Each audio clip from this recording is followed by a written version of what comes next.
Bismillahirrahmanirrahim.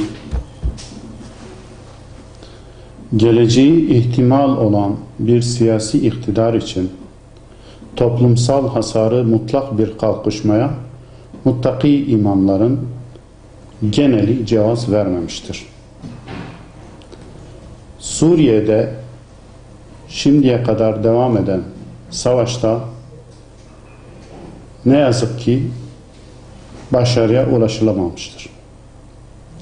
Bunun sebebi Müslümanların, hele Türkiye Cumhuriyeti Başbakanı'nın ve Dışişleri Bakanı'nın daha önceki Arap ülkelerinde meydana gelen devrimlerde Batı'nın verdiği desteğin devam edeceğini sanmalarındandır.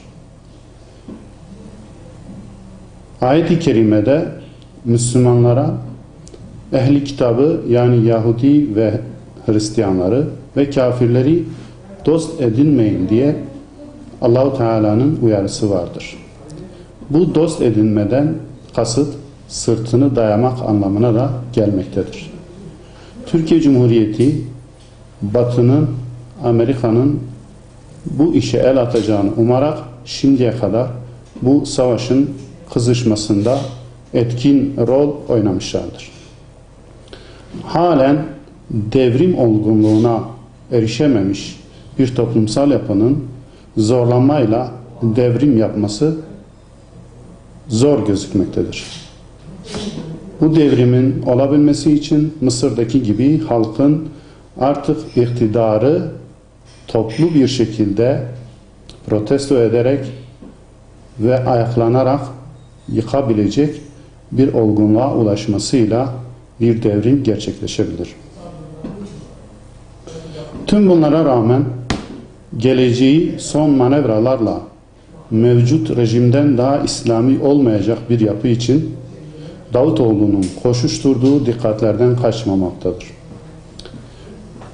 İslami grupların sistemi size verdireceğiz diyerek daha bir canla başla sistemle, rejimle savaşmalarını sağlayan Türkiye ne yazık ki şu an kapalı kapılar ardında başka bir şekilde oluşmaktadır.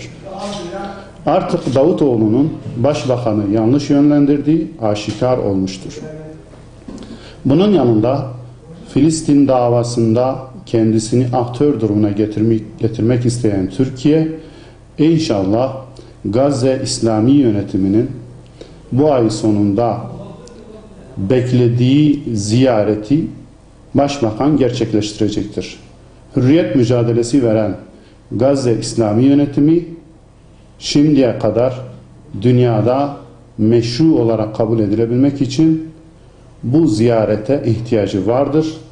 Dileriz Sayın Başbakanımız bu Mayıs ayında gerçekleştireceğini belirttiği ziyareti ertelemez.